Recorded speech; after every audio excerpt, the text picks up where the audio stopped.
From UFOs to psychic powers and government conspiracies, history is riddled with unexplained events. You can turn back now or learn the stuff they don't want you to know. A production of iHeartRadio.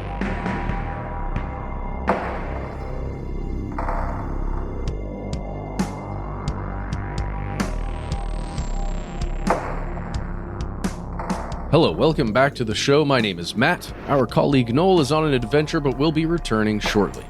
They call me Ben. We're joined, as always, with our super producer, Dylan, the Tennessee pal Fagan. Most importantly, you are here. That makes this the stuff they don't want you to know.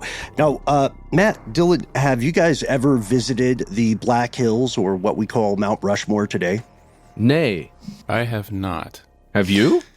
I have not. It's something that honestly I've been conflicted about visiting over the decades because, you know, there's this ongoing controversy, which we'll get into, about Mount Rushmore. And when we're talking about Mount Rushmore, really, it's a national park site, but we're usually going to be referring to the gigantic sculpture out there in the Black Hills region of South Dakota. It's one of the most iconic landmarks in all of the United States, you know, recognized internationally right up there with the Statue of Liberty. And every so often, since this thing was constructed, a president from one party or another will tacitly start to feel out the vibe and see if they can get their face added onto it. Oh, sick. I mean, there's room. There's that little nook in between two of the faces where you could clearly put somebody in there. Yeah, you could, but should you? You know what I mean? And it's always recently it's been funny because there were moves for President Barack Obama to have his face put on there, and there were also people were floating the idea of putting President Donald Trump's face on there. And in both of those cases, well, in the most recent case, the president said, you know, a lot of people are saying this. Yeah. Trying to make it look like it wasn't their idea. Let's go wacky with it. Let's put Prince up there. And then future historians will be like, who was that guy? Yeah. Because as we'll find out later in this episode, there's some documentation about who these guys are for future generations, future extraterrestrials. But maybe we just threw Prince or somebody like that up there.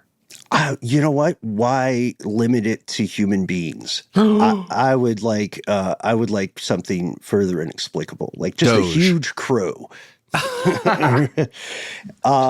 Or a wacky meme. Let's start making memes in stone, which I guess is how memes really began. Anyway, that would really make sense for the way things have been going. If we just put some kind of stonk meme up there, you know, or whatever, just some kind of it would make a lot of sense for how things have been going, just to put some kind of ridiculous internet meme up there. Just be like, yeah.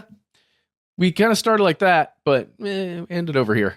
Classic human, right? Because we have to remember that one of the oldest instances of writing that's been discovered, basically, I think this is right. It basically translates to Wagner was here. Wagner. It's graffiti. And so I could see that. I could definitely see putting a little more humor in these monuments. Mount Rushmore is mentioned constantly in film and fiction.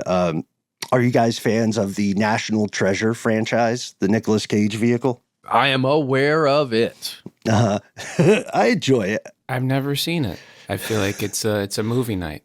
It might be a movie night. It's definitely one you'll want some popcorn for. Can we do some Dan Brown and National Treasure stuff? Like in one night? Yeah, I think so. I think it's apropos. Get all that Indiana Jones adjacent stuff knocked out. And we also know something for our purposes tonight. Mount Rushmore, get this, folks, it has a secret. So in tonight's episode, we're getting into some weird, ridiculous history of the site. Here are the facts. All right, we'll say it this way, pardon our pronunciation. Long before the arrival of the Europeans, the Plains tribes in what we call the Black Hills or Paha Sapa, they revered the area that is now called Mount Rushmore. They called it Tonka Sila Sokpe Paha, which translates to the six grandfathers. And it's a pretty cool name. Nice. Yeah, it refers to, I guess, some deities in the culture there. Yeah. Embodiments of the six directions. I hadn't thought of this idea of six directions, but the way they process it is north, east, south, west, and then above and below. Oh, yes. Yeah, it's a sacred site. And so over millennia, visiting there was often considered a spiritual journey, kind of like taking a pilgrimage. You know, it's not a place where you leave your trash. We also know in 1868, the U.S. government signed a treaty with the Sioux, the Dakota Sioux in particular, promising the following. They said, all right, you and your community will have exclusive rights across the Black Hills. You'll have the right to use the land. You run it. It's up to you. We're going to stay out of your business, including the sacred six grandfather site. This is called the 1868 Treaty of Fort Laramie. And spoiler, it didn't work out super great. Matt, when General George Custer, you know that one, Custer's Last Stand guy, when he reached the top of Black Elk Peak in 1874 during the Black Hills expedition, the American expansion here triggered a massive resource rush, which also triggered the Great Sioux War of 1876. And this is kind of like a dark version of that children's book, If You Give a Mouse a Cookie. Do you remember that one? Oh, yeah. Yeah. So you give these expansionist forces some gold, it leads to a war, and then that leads just a year later to the U.S. breaking their treaty with the native population that is not even a decade old. They just said, nah, forget it. They took control of the land, and then they opened it up to this deluge, this massive influx of settlers and prospectors, who to the native community obviously are invaders. Yeah, a little bit. Just watching a video with William Shatner as our head. I think it was on the History Channel, and it was talking about American monuments, and it really kind of sugarcoated some of the founding fathers and the founding forces relationships with like the Iroquois tribe and the Lakota tribe and some of these tribes out here where you're just like, not these obviously aren't the founding fathers in 1876. We're well over 100 years away from that time, but it's still just hearing it talked about how much integration there was during some of the processes to create the United States. Like the Iroquois tribe was in the room while they were doing some of these things. And it painted it as, well, it was important for, the colonies to have good relationships with the Iroquois and other tribes because 50% of their trading was done with these tribes. And I don't know, just think about it in that way, at least early on, and then knowing the rest of history and what was done. And now jumping, 100 years later, just to see that, it just took some gold, some resources to start an entire war after everything was pretty great. Right. Well, after making so many promises, right? Yes. At the time this treaty came about, too, before it was broken back in 1868, the indigenous people in the area already knew that the United States had a terrible track record with treaties. And so they were continually choosing the path of peace, which is an ethical and noble thing to do. And they continually ran into folks acting like snakes, just untrustworthy. So one of these people who is very interested in the gold rush in the Black Hills at this time, he's a New York mining man. He's a guy named James Wilson. He has mining interest, and he's pretty well-to-do. And I personally love hearing these kind of things where somebody's doing so well or they're a big-time investor, and when you ask them what they do, they don't say investment. They just say, oh, I'm in water. Oh, what do you mean? Like... Mostly tin. Yeah, he's a tin man. Yes, quite literally. Yeah. He founds the Harney Peak Tin Mining Company, and through this, he purchases rights to areas of the Black Hills, which, of course, again, the Plains tribes don't vibe with this because the people who are selling it don't own it. So our buddy James is all the way out on the East Coast, so he's pretty much buying this sight unseen. And as a result, he teams up with a fellow New Yorker, a wealthy lawyer and investor named Charles Rushmore. Oh, okay, I get it now. I guess that makes sense. Yeah. And so he goes, Charlie, look, we are spending a bunch of money on this. We got to get some boots on the ground. And he goes, very well, I'll travel out west. I'll light out for the territories. So Charles has the means and the motivation to visit this land that the Harney Peak 10 Mining Company has, quote unquote, purchased. And over the course of 2 years, he travels there multiple times. Some sources say 3 trips, other sources say 4, but it's a long way, you know. This is before the interstate. Yeah, this is not a leisurely trip, not a quick trip, not a trip you probably want to take unless you've got some good motivation. And in this case, I guess it's, as you said, tin. There's lots of good tin out there, I suppose. But again, when you see images of this area, and like us, you've not been there yet, it looks incredibly majestic. The surrounding area, the Black Hills themselves, it's incredible. So it must have been cool. I guess to make that hard trip, though. Is he really just staking it out to see what have we purchased? Yeah, and to get a sense of what, to confirm that the resources they want are there, right? Because otherwise it's just been a series of correspondences. Here's the origin story for the name, for the transformation from 6 grandfathers to Rushmore. Apparently, like anybody else, Charlie is impressed when he sees the natural 6 grandfather site, and he asks his guide, a non-native named Bill Chalice, hey, what's this mountain? And Bill doesn't know. So he apparently, in a flash of daring do and inspiration, said something like, well, it doesn't have a name, Mr. Rushmore, so why don't we just name it after you? And Rushmore said, tight. Yeah. Something to that effect. Yeah. It is really cool to go online to be able to see a few old photographs of this mountain before it was carved. Yes. You can see that. And it is neat because when you look up at it, it does the thing clouds do often, where your mind starts to just create shapes. The same thing a Rorschach test ink blot would do, where depending on your lens and your background and experience, you're going to maybe put some of those lines and shapes together to form something. So you can imagine someone putting together, I can imagine faces up there, like huge faces. But it is weird to then look at how large the faces are compared to these giant mountains. The faces are kind of small, actually, when you look at them from afar.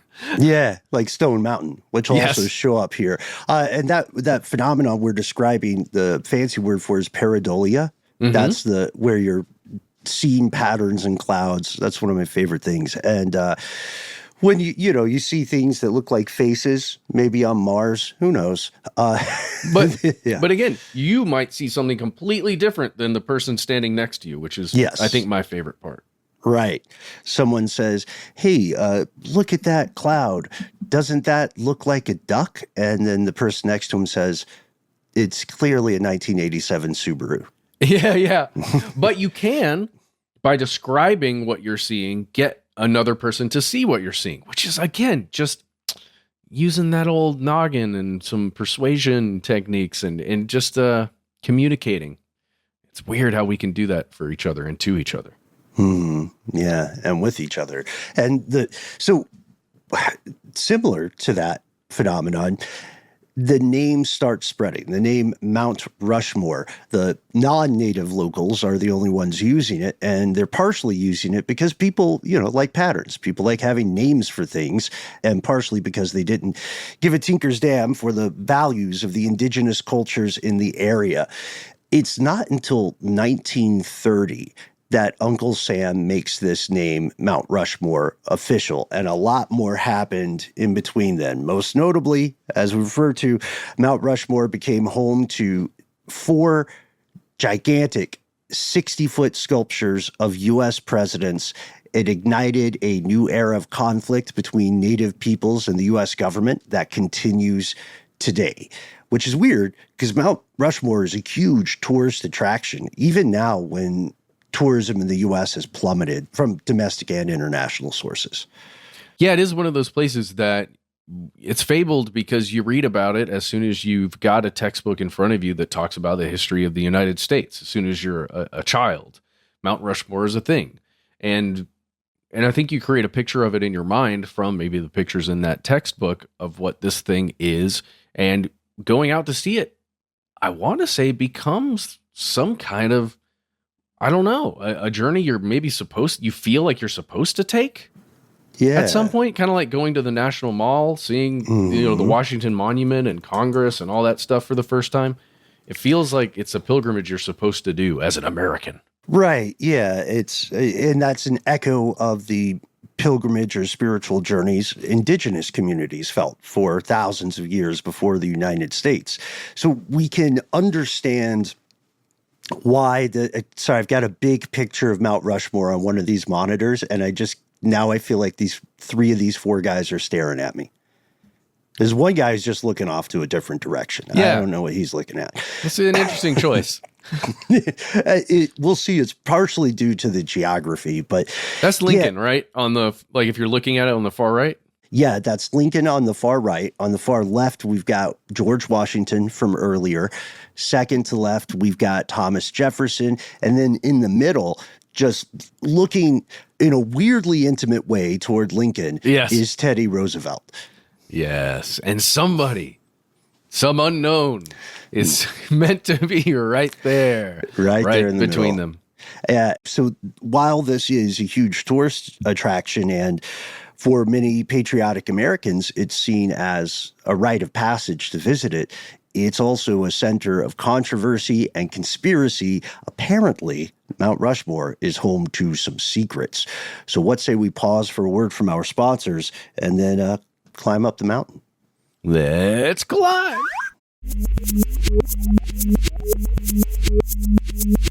Here's where it gets crazy. All right. I can't remember if we've talked about this guy too often on the podcast. I know we've mentioned him on some show or another, but Gutzon Borglum. Gutzon Borglum. Lots of things going on in that name. Yes. Yeah. In particular, I'm hearing Borg, very strong Borg. Mm-hmm. Gutzon, though. Where's this gentleman from? He is from Idaho, the son of a Danish immigrant. His full name is John Gutzon de la Motte Borglum. And what I love about the name Gutzon is maybe because of the Z, it feels like you have to yell it. It feels like only way to say is Gutzon, like Gaston in Beauty and the Beast. Gutzon! Gutzon! Dinner is ready! Or this is going to crack up our girlfriends, by the way, because they're just randomly hearing one side of this conversation as we're yelling Gutzon. Anyway, Gutzon Borglum is super into a couple of things. One of those is making enormous sculptures, and the other is the Ku Klux Klan. Oh, okay. Through the twist at the end. He's a networker, he's an artist, he's a traveler. He studies in Europe. He's got a really big personality. He makes a lot of connections, and he hops around from, like a year in Spain, a couple of years in Paris, stop by America, go somewhere else. I'm living in England.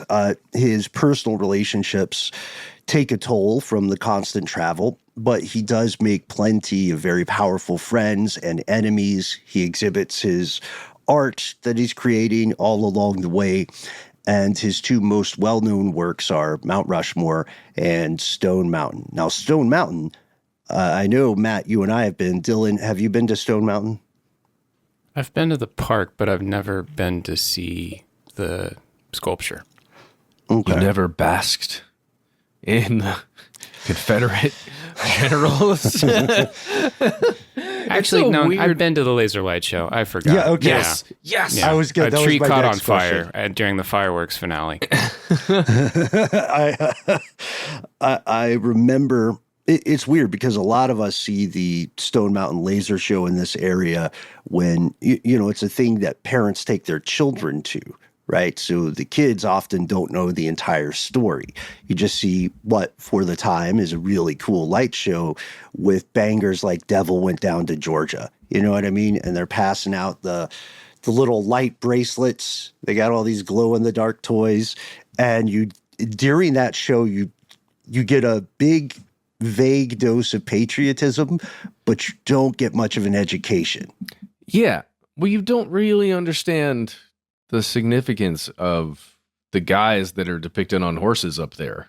Again, a huge sculpture of these Confederate generals. Let's name them: Jefferson Davis, Robert E. Lee, Stonewall Jackson. Mm-hmm. And their horses. And their horses, yep.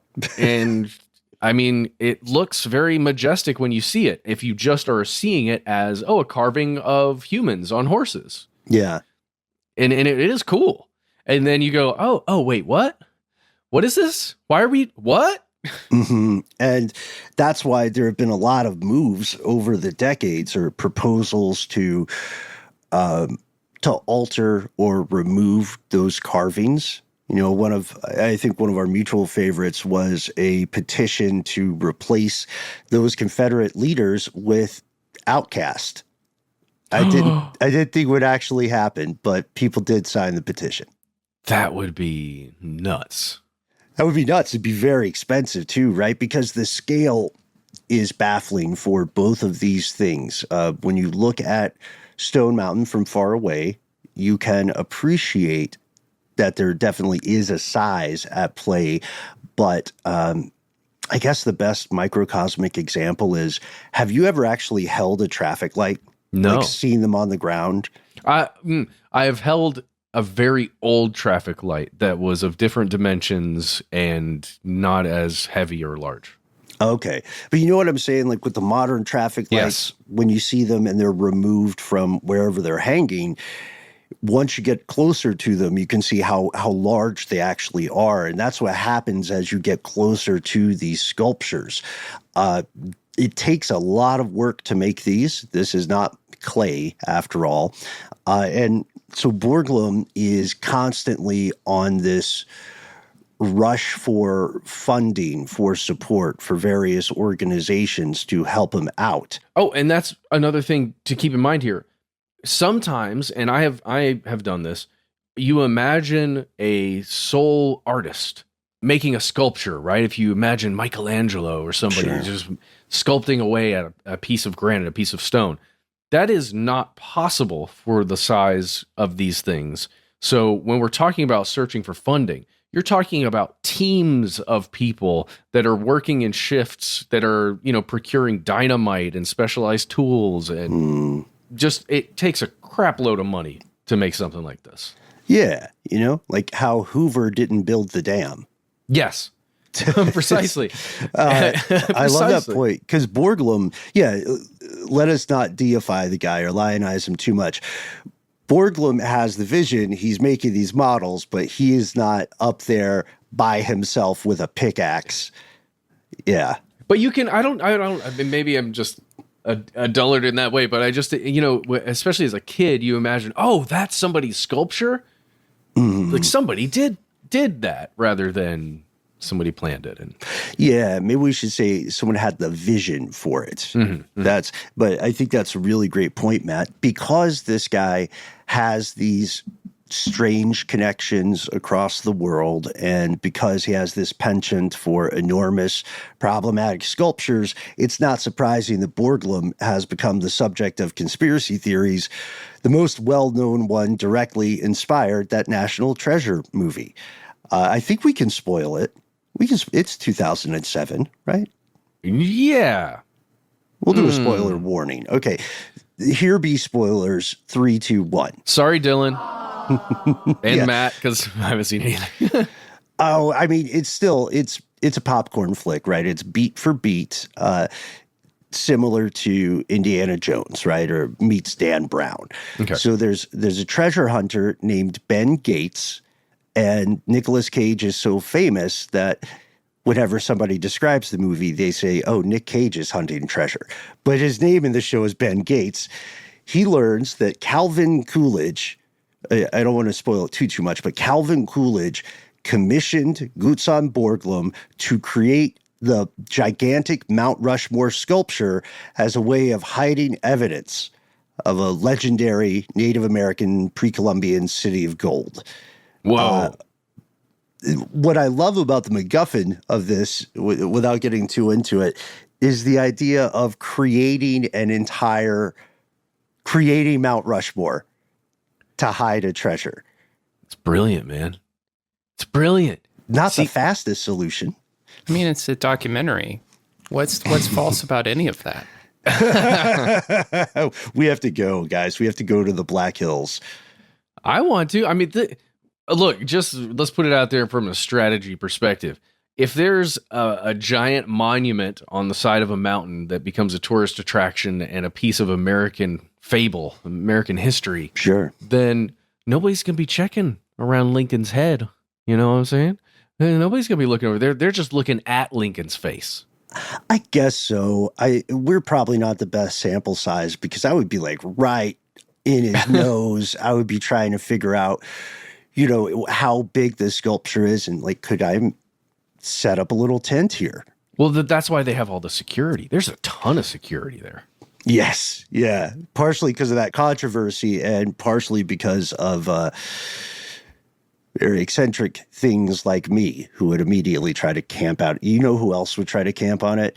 Alex Williams. Oh, yeah, for sure. 1,000,000%. So the security's there for a reason. Yeah, Dan and his son from What's Inside might try and do that. Watch your video, guys. Good work. So the answer is yes. There is a little bit of truth to the legend, but there's not a secret, complex network of tunnels crisscrossing the interior of the Six Grandfathers, but there is a chamber in the mountain that was once upon a time kind of a secret to the public. It is right behind the head of Abraham Lincoln. Super cool.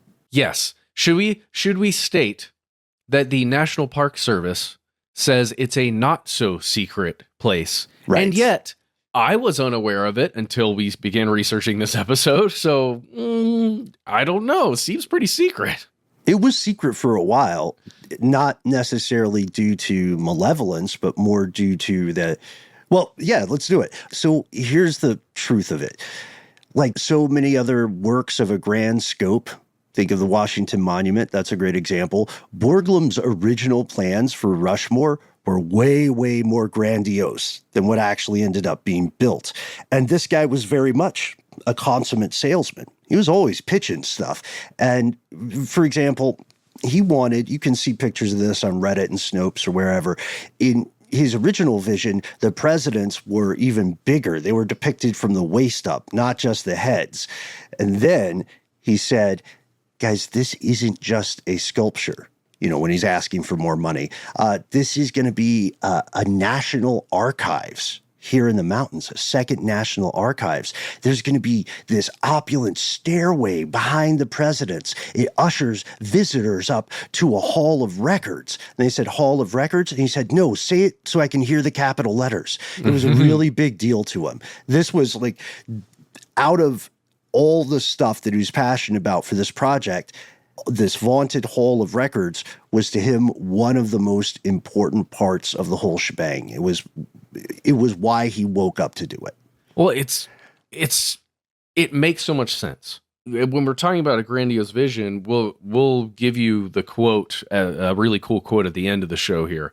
But this concept that these stones, when we go about carving them, right, in depictions, whether it's from the waist up or the neck up or whatever, they're going to be around for a long, long time. And without putting some kind of explanation, people in 40,000 years, 50,000 years, even if it's not people, someone else coming, isn't going to know what the heck this is, who these people are, why this was done. It'll be like the Sphinx, where we're all going, I guess it's this. Right. Why not put something, in his mind at least, why not put something that at least gives some context if that group can figure out how to read English? Right. Yeah. And that's a great way to put it. We know he's inspired. Two things. First, we know he was massively inspired by the pyramids and the stories of the Colossus of Rhodes. Secondly, it would have been epically hilarious if instead of waist up, he was like, it's the presidents, but waist down. And you have to guess which president based on their crotches. It's just their shoes. I got to stop staring at this picture of these guys. It's freaking me out. Anyway, so this idea, it's a man-made cave. It's going to be 8,000 square feet, or a little more than 740 square meters. And he talks about this so frequently, you guys. And every time he talks about it, the plan seems to grow more elaborate. I'd love to throw to our alma mater, our pals at How Stuff Works, who have a great primary source description of his final articulation of what he wants the Hall of Records to be.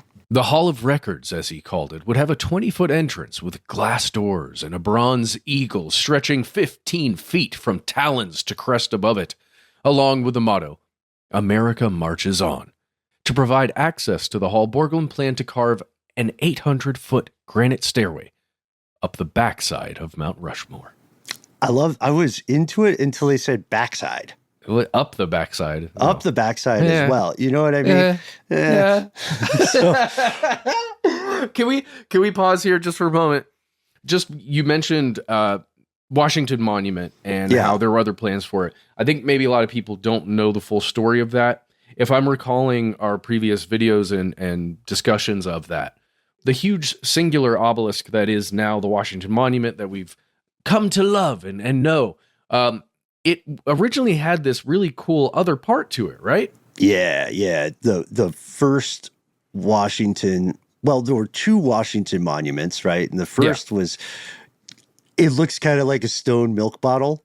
It's not super duper impressive, but it's still, it's still phallic, which I guess is the point. But the one that got approved, right, had a rotunda. Structure. Yeah, rotunda. And it had this it was going to have this elaborate sculpture atop it with Washington and the boys riding hard for freedom. It was going to have all kinds of cool stuff on the inside, and then some engravings and artifacts and whatnot. And then it ended up being a monument, just the obelisk.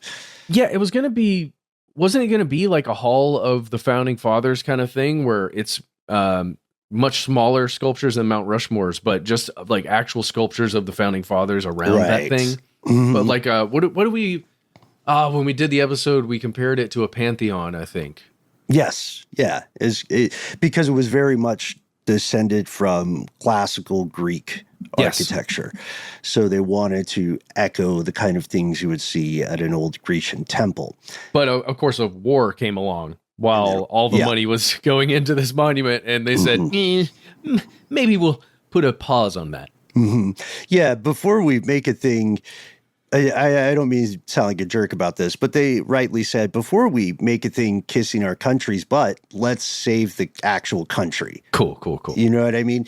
It's like, why would you make T-shirts for the band before you make a song? Anyway. That's probably a good idea. We love making T-shirts. So anyway, Borglum wanted this hall, as you can tell from the description, folks, Borglum wanted this hall to really blow people away. And I love your point about making a legacy, something set in stone, so that thousands of years after its construction, people can have that Ozymandias moment, right? Yeah. Well, didn't he want to have the documents, like the founding documents, Constitution, things like that, actually etched into the stone there? or at least to be a repository to keep them there, Yes. like the original versions. He wanted original versions. He would accept early replicas of things. Like, it's tough to get a hold of the Constitution, so he'd need an early replica of that. He wanted smaller bust of various famous Americans. And this was happening. His ideation about this was happening when they were still trying to figure out what faces they would put on the monument. There were a lot of things floated. Not all of them were presidents. Sacagawea was a pitch, as was Lewis and Clark.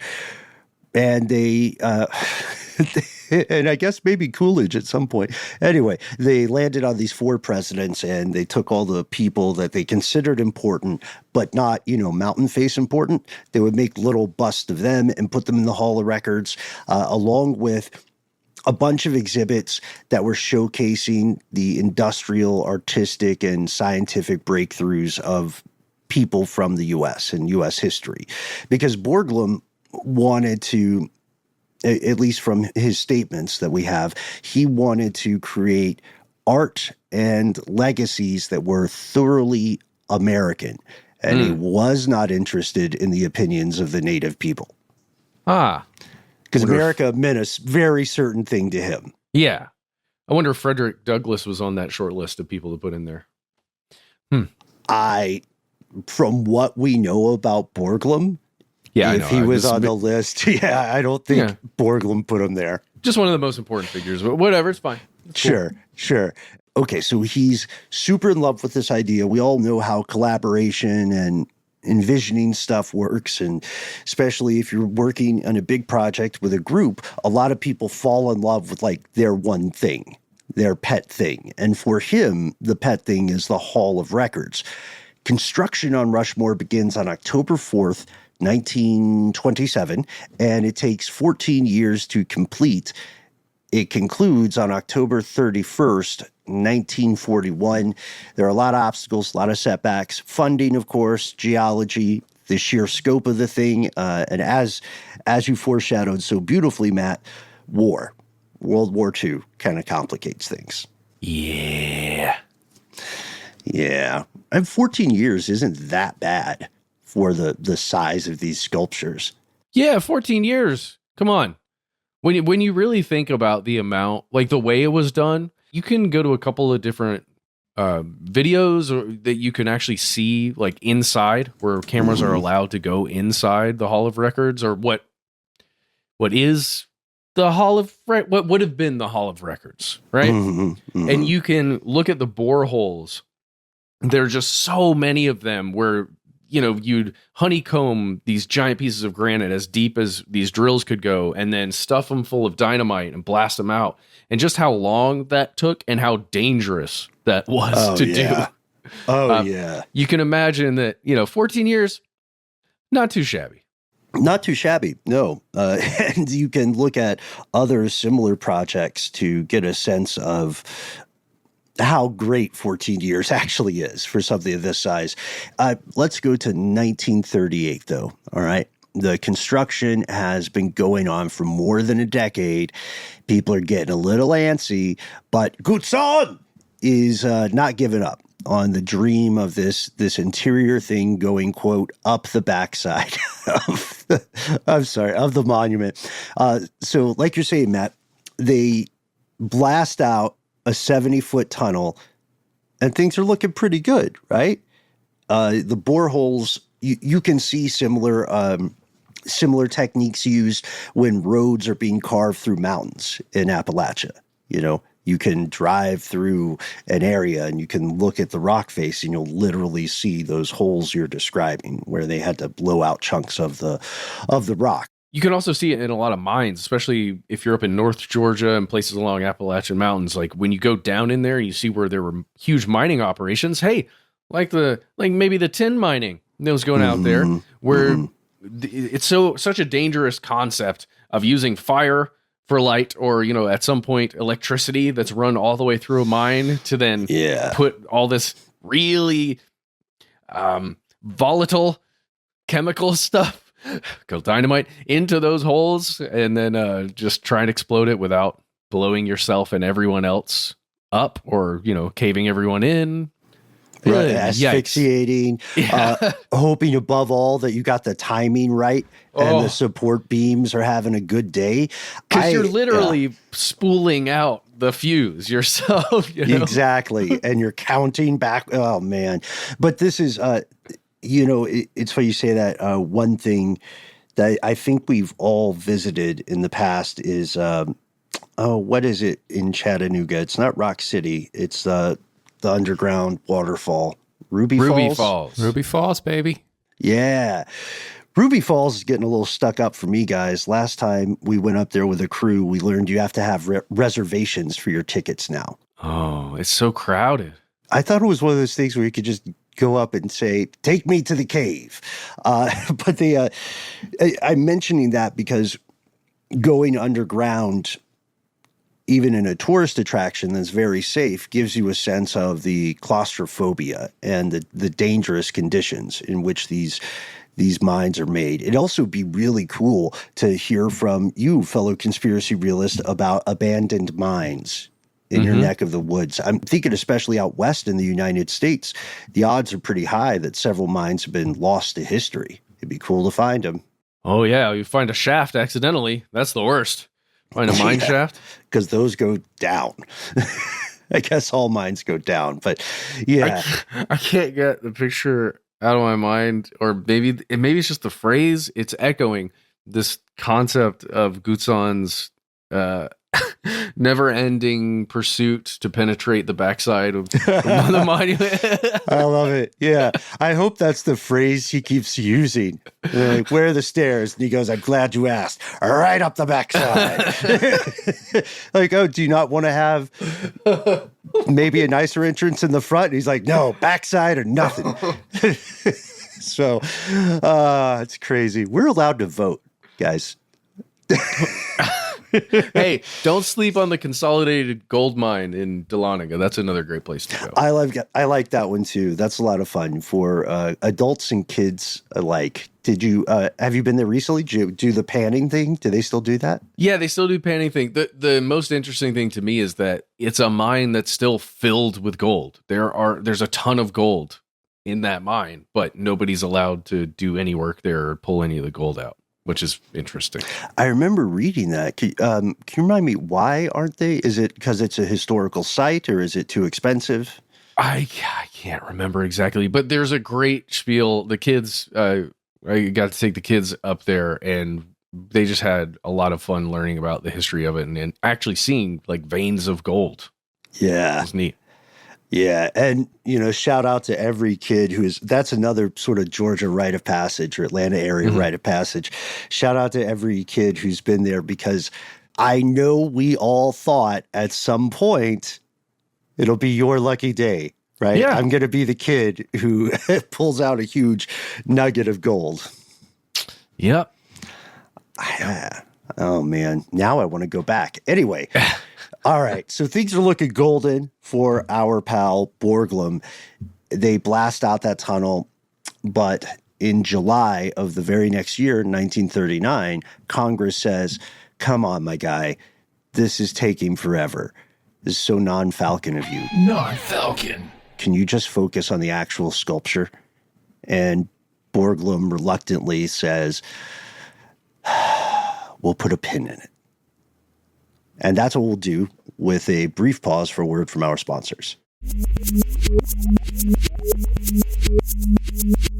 All right, so yes, we verified there is a chamber.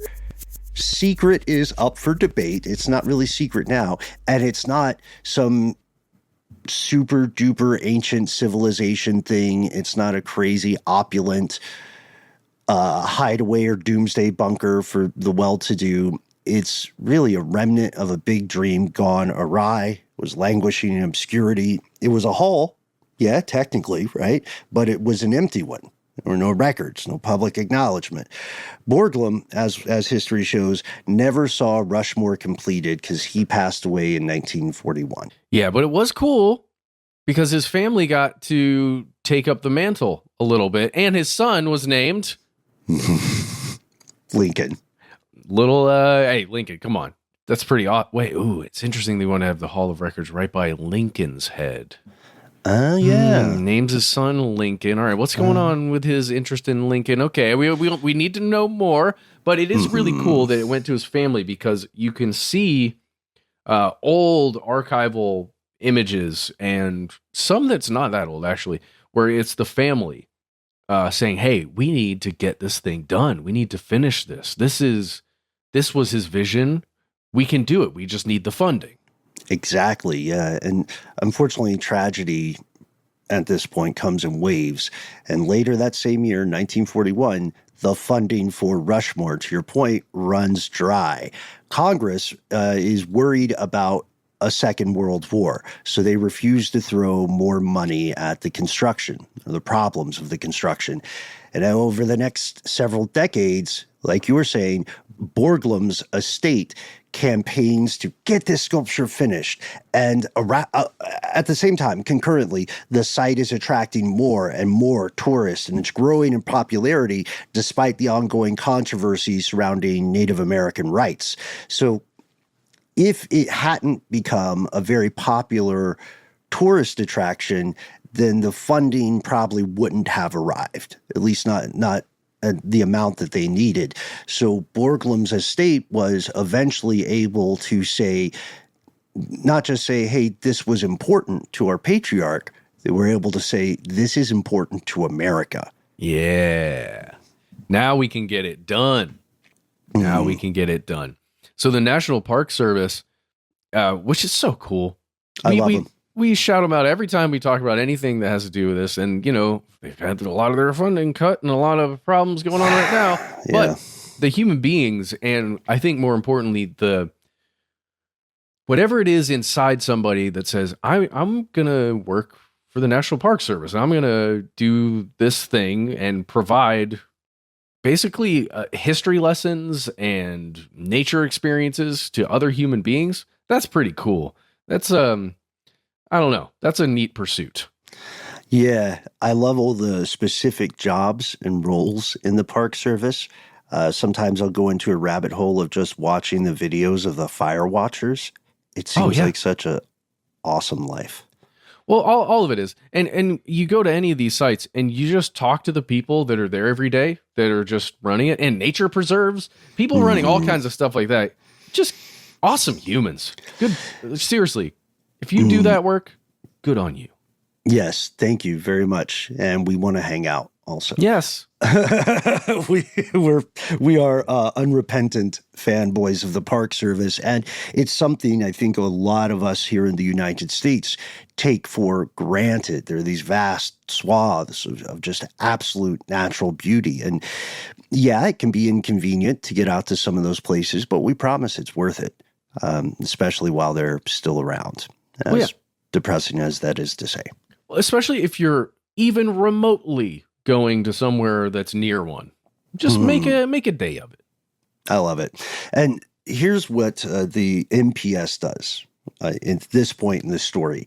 The Borglum family, it's getting tougher for us to keep saying Borglum. They get their wish in 1998, but they don't get it necessarily the way that their patriarch wanted. The Park Service says, all right, we're going to do our best to do something. We don't have the funding nor the other resources to build this gigantic hall. You might have to forget about the Bronze Eagle for now, but we're going to get these 16 enamel porcelain tablets. And these tablets have information on the president, the various U.S. presidents, information on the Constitution, the Bill of Rights, all the hits. And then it'll have an explanation of how Mount Rushmore was constructed. And we're going to put it in a big box made out of teak. And the family goes, okay. And they go, no, we're not done. We're going to take that box and we're going to put it in another box, and that one's going to be titanium. And they're like, okay. And then they say, and then we're going to take that box with the box inside of it, and we're going to drill a hole in the floor of what would have been the Hall of Records. And then we're going to put a granite capstone on top of that. And the family's like, so the stuff will be there, but people can't read it or see it. But it's not about that, man. It's not about people going there and reading the stuff. You can go down to the visitor center down below the Black Mountain Center. You can learn about all that. What we're doing here is for 50,000 years from now, is for 150,000 years from now.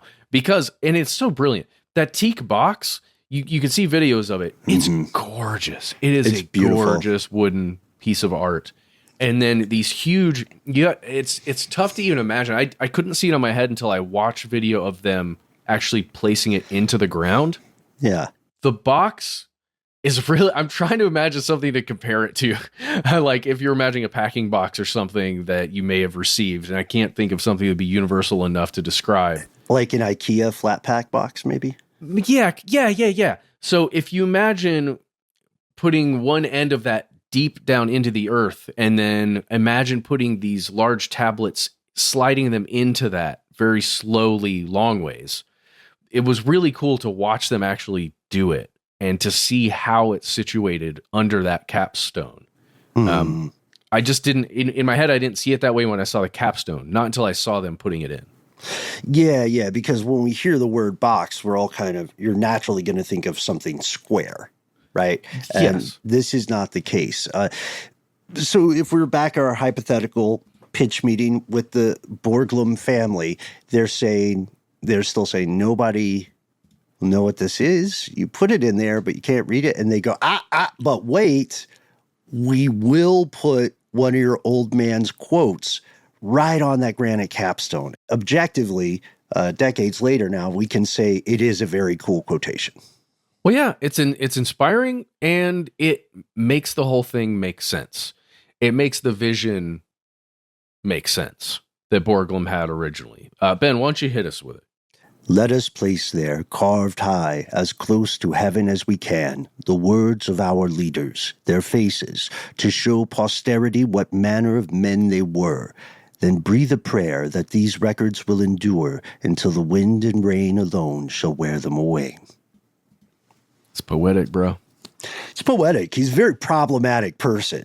Yep. Again, huge fan of the Ku Klux Klan. So I'm just we got to mitigate the poetry here. It's objectively a cool quote. Bad people say cool things all the time. Well, yeah, just wanted to remark on the complexity of each of us as an individual, and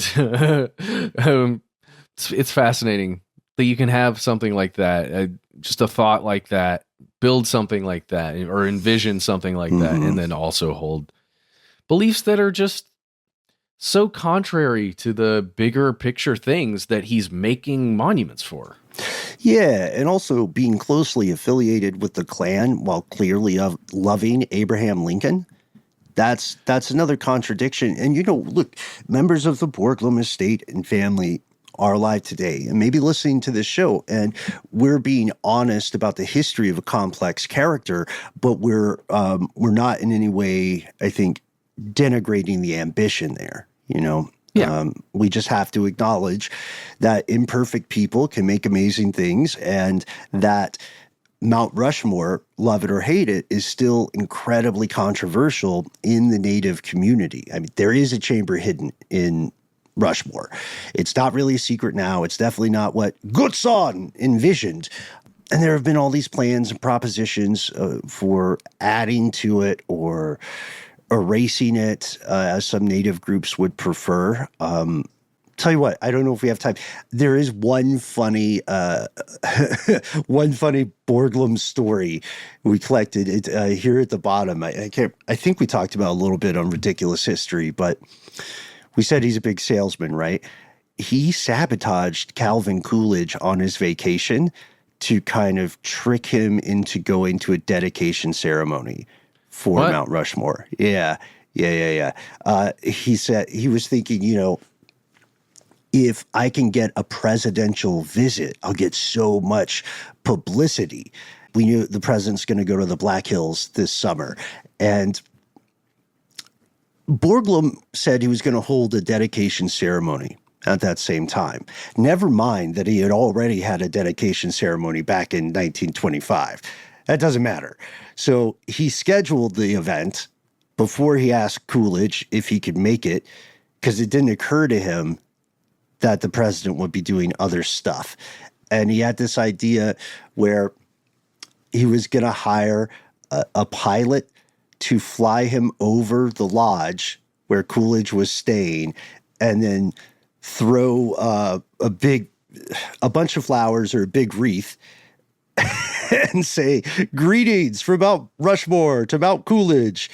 It did work, by the way. Eventually, I guess he badgered Coolidge into going to the dedication ceremony, but the road to Rushmore was really muddy and rough. On the day of the ceremony, the cars got stuck, so Coolidge had to ride up there on horseback in his president business suit, and everybody went crazy because they thought it was on purpose. So sometimes Borglum's highly ambitious schemes would work out. So he attacked the president with flowers? He didn't see it as attacking. Okay. He thought it would be, dashing, maybe a bit Dali-esque, very American, right? Using aviation. He wanted to make an impression, and he did, on Coolidge as well as on the six grandfathers. I am glad that some of the protections that are in place now weren't in place then, because he would have been shot out of the sky. Yeah, because I know we're looking a little into the security. Is it tighter every year, or are we talking like drone coverage? What are we talking? Well, I just know, look, at this point, if you had a small plane coming at any president, from, I don't know, 1984 on. Oh, yeah. There would have been issues. There would have been issues with that plane. 100%. And if you survived that encounter, and you were which probably wouldn't, if you survived that encounter, then they would not be amused. If you said, well, I'm a little scamp, I'm just trying to get him to come to my dedication ceremony. I just want to see if he can go to the party. You guys can come too. I don't think that works in court. Your Honor, I plead that the party was dope and that you can come too. That's a weird nolo contendere. So we're going to leave it here for now. I think we've got so much more weird stuff about Borglum, who I think is a character that fascinates all three of us, and hopefully you as well. We want to know your opinions, folks. If you visited the site, if you lived in the area, how do you feel when you see it? What would you like done with the six grandfathers? You can tell us your thoughts. We can't wait to hear from you. You can find us online, YouTube, all the social medias, should thou sip. You can also give us a phone call. Yes, you can. But before I tell you the phone number, I'm looking at a picture of Gutzon Borglum right now, Ben. And you know what? I'm seeing only two similarities, but there are two similarities between you and him. He's got an epic hat, like you have right now, and an even more epic mustache. Yeah, he's a wild one. That's all I'm saying. All right. Our number is 1-833-STDWYTK. When you call in, give yourself a cool nickname and let us know if we can use your name and message on the air. If you got more to say that can fit in a 3-minute voicemail, if you've got links, you've got anything at all you want to write out, why not instead send us a good old-fashioned email? We are the entities that read each piece of correspondence we receive. Be well aware, yet unafraid. Sometimes the void writes back. Conspiracy at iHeartRadio.com.